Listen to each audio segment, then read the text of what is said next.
स्वागत है आपका द हिंदी टॉप पर और मैं हूं आपके साथ नैयर आजम। इस वक्त दिल्ली के राउज एवेन्यू कोर्ट से एक बहुत बड़ी अपडेट आ रही है। अपडेट ये आ रही है, खबर ये आ रही है कि इंदिरा गांधी असैसिनेशन मामले में जो सिख दंगे हुए थे और उसमें जो आरोपी थे सज्जन कुमार, जो कांग्रेस के एक वरिष्ठ नेता थे, कई बार के सांसद थे, और इसमें उनको आरोपी बनाया गया था, दोषी बनाया गया था। अब उनको जमानत मिल गई है, लेकिन इसके बावजूद सज्जन कुमार अभी भी जेल में ही रहेंगे।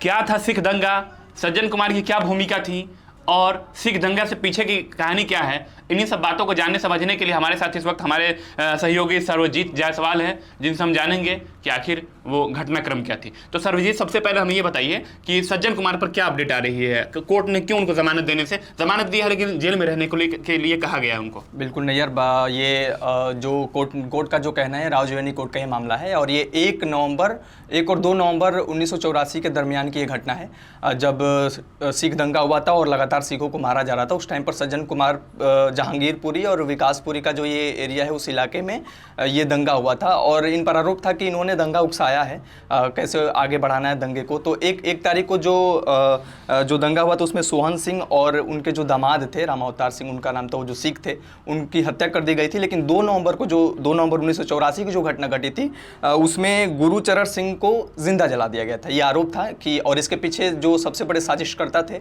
वो सज्जन कुमार थे और इसी मामले में कोर्ट ने इनको बरी किया है। लेकिन अभी जेल में रही बात, जेल में ही क्यों रहेंगे, इसके पीछे 1984 का ही दंगा है। 1984 में जब इससे पहले जो हुआ था, उस सरस्वती बिहार इलाके का जो एरिया था, उस एरिया में दंगा हुआ था और उसमें भी जसवंत सिंह और सरदार तरुण सिंह 2 लोगों को जिंदा हत्या कर दी गई थी, यानी उनको मार दिया गया था। इस मामले में राउज एवेन्यू कोर्ट ने उनको पहले से आरोपी हैं और ये फैसला सुनाया है कि उम्र कैद की सजा काटेंगे, जिस वजह से जो 1 और 2 नवंबर वाली जो अभी जस्ट फैसला यानी आज आया है, राउज एवेन्यू कोर्ट ने बरी कर दिया है। इसमें तो बरी हो चुके हैं, लेकिन इससे पहले जो सरस्वती बिहार वाला जो मामला है, जिसमें दंगा हुआ था 1984 सिख दंगे को लेकर, उसमें जो उम्र कैद की उनकी जो सजा है, इसलिए वो जेल में ही रहेंगे। अच्छा, ये एक चीज इसमें ऐड करना बाकी रह गया है कि जितने लोगों की हत्या हुई थी या दंगे में मारे गए थे, ये सारे के सारे, इन सभी में कॉमन ये थी कि ये सभी के सभी सिख समुदाय से आते थे। बिल्कुल, ये सभी सिख थे।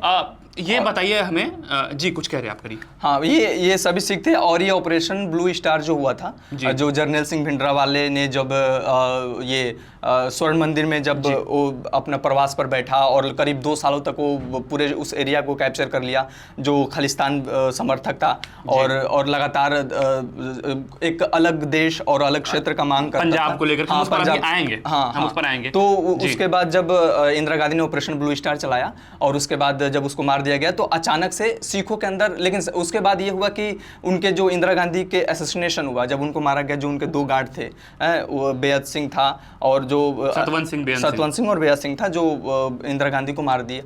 उसके बाद सिख विरोधी दंगे पूरे देश में फैल गए थे और इसी दरमियान 1984 के दरमियान जब सज्जन कुमार, जो कांग्रेस के पूर्व नेता रह चुके हैं, सांसद भी थे, तो अब इन पर ये आरोप लगे कि पूरे दिल्ली को, क्योंकि ये दिल्ली से ही हैं और दिल्ली से एमपी थे, हाँ, दिल्ली से एमपी और दिल्ली से ही आते हैं, तो इन पर ये आरोप लगने लगे कि इन्होंने सिख विरोधी दंगे के दौरान लगातार सिखों के जो हिंसा हुआ, सिखों पर जो हत्याएं हुई, तो इन पर यही आरोप है और इसी मामले में ये फैसला है। जी। सज्जन कुमार का एक परिचय ये भी है कि 1980, 1991 और 2004 3 बार वो लोकसभा के मेंबर रहे, 3 बार वो चुनाव जीते। इनके अलावा उनकी एक परिचय ये भी है कि 1980 के दशक में जब तक संजय गांधी इंदिरा गांधी के बड़े बेटे जिंदा थे, तब तक उनके वो सबसे लॉयल लोगों में से एक थे, बहुत उनके करीबी लोगों में से। और संजय की वजह से वो राजनीति में भी आए थे। हाँ। तो ये एक बड़ी वजह थी। और जब ये सिख विरोधी दंगा हुआ था 31 अक्टूबर 1984 को, तत्कालीन प्रधानमंत्री इंदिरा गांधी की हत्या की गई थी और उसके बाद जो है वो उनकी जो हत्या करने वाले, जैसे हमारे सहयोगी ने बताया कि सतवंत सिंह और बेअत सिंह दोनों के निजी अंगरक्षक थे, दोनों सिख समुदाय से आते थे और उन दोनों ने ही उनकी मतलब एक तरीके से मशीन गन पूरे सीने में, पूरे बदन में उतार दी थी और बहुत ही क्रूरता तरीके से उनकी हत्या की गई थी। तो उसके बाद जो है पूरे दिल्ली में खास तौर से सिख विरोधी दंगे देखने को मिले। सरकारी रिपोर्ट ये बताती है कि 2800 से 3000 सिख समुदाय के लोगों को की हत्या की गई थी उस दंगे में, लेकिन अनऑफिशियल रिपोर्ट्स कई जगह ये दावा किया जाता है कि कम से कम 8 से 10 हजार लोग में खासतौर से सिखों की हत्या की गई थी।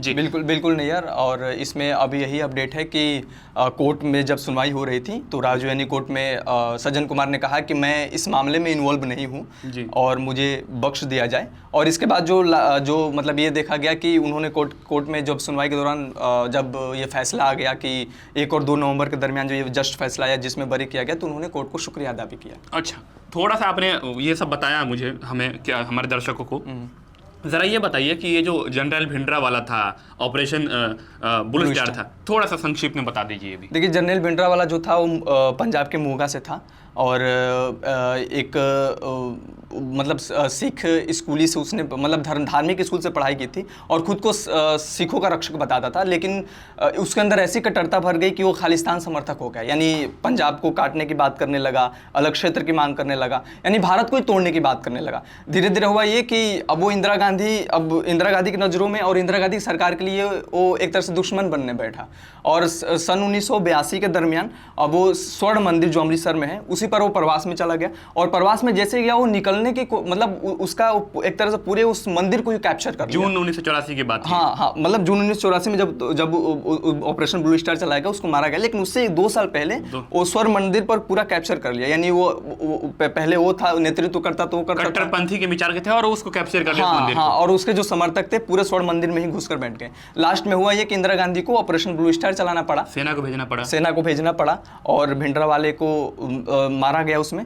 और फिर अब इसी के खिलाफ जैसे भिंडरा वाले की मौत होती है, कुछ लोगों को लगता है कि भिंडरा वाला हमारा मतलब एक तरह से रक्षक था, हमारे बहुत बड़े धार्मिक नेता की मौत हो गई है। और इसी के खिलाफ पूरे मतलब जो बेअंत सिंह थे और सतवंत सिंह थे उन्होंने कदम उठाया और इंदिरा गांधी को मार दिया।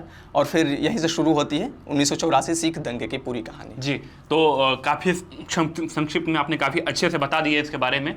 बाकी जो सिख दंगे, सिख विरोधी दंगे हुए या ऑपरेशन ब्लू स्टार हुआ या उस साल 1984 में मिथाइल आइसोसाइनेट जो गैस त्रासदी हुई थी, ये सब भारत के इतिहास में काला अध्याय है, बुरी चीज़ों के अलावा कुछ नहीं है। तो फिलहाल उस पर एक अपडेट था जो हमने आपको बताया।